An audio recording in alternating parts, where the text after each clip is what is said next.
Place à l'info, notre question d'actu aujourd'hui. Nous allons nous intéresser à l'Opéra Royal du château de Versailles qui a rouvert ses portes voilà un an. Aujourd'hui paraît un livre qui décrit dans les moindres détails ce lieu chargé d'histoire. Situé dans l'extrémité nord du château de Versailles, l'Opéra Royal fut construit à la demande de Louis XV par l'architecte Ange-Jacques Gabriel. Alors le roi Soleil Louis XIV souhaitait être le maître d'œuvre de ce bijou de l'art architectural classique, mais les mauvaises finances de la fin de son règne l'en empêchèrent.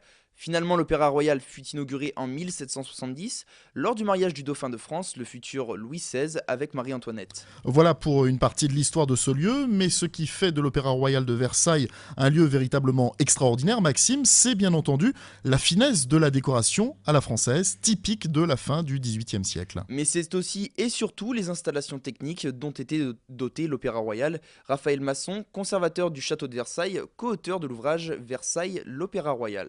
On a conçu non pas un théâtre tout seul, mais un théâtre multifonction, une salle modulable, pour employer le terme actuel. C'est-à-dire qu'on pouvait, par un jeu de plancher qui ne fonctionne plus maintenant, mais qui existe encore, on pouvait donner à la salle la même hauteur de plancher que la scène. C'est-à-dire qu'on pouvait ne faire qu'une seule grande salle de la salle et de la scène qui permettait les grands festins et les bals. Alors dans le livre Versailles, l'Opéra Royal, on redécouvre cette salle qui a servi de théâtre, de salle de bal et d'opéra, bien entendu. Mais qui a aussi servi de parlement. En effet, en 1871, durant la Commune de Paris, l'Assemblée nationale a siégé dans l'Opéra Royal, puis de 1875 à 1879, c'est au Sénat de résider dans l'Opéra Royal.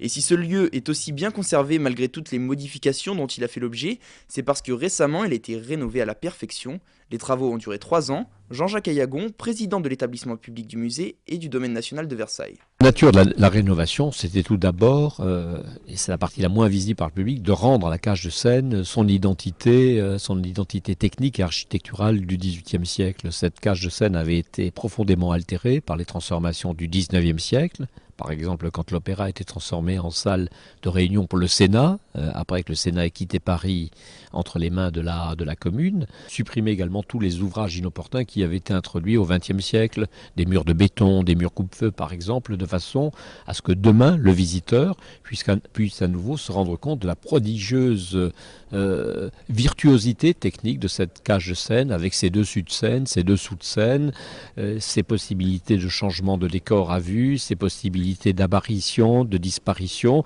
et surtout cette scène d'une taille tout à fait inouïe, puisque on a là une scène qui est aussi grande que celle du théâtre du Châtelet. Alors l'ouvrage décrit aussi les cérémonies qui se sont déroulées dans l'Opéra Royal. Les mariages princiers notamment au nombre de 4, mais vous trouverez aussi pas mal de petites anecdotes et d'événements qui ont lieu dans l'opéra. Versailles, l'Opéra Royal, c'est aux éditions Artlist et c'est un très beau cadeau pour les fêtes de Noël. Merci beaucoup Maxime, Thomas, Place à l'info continue.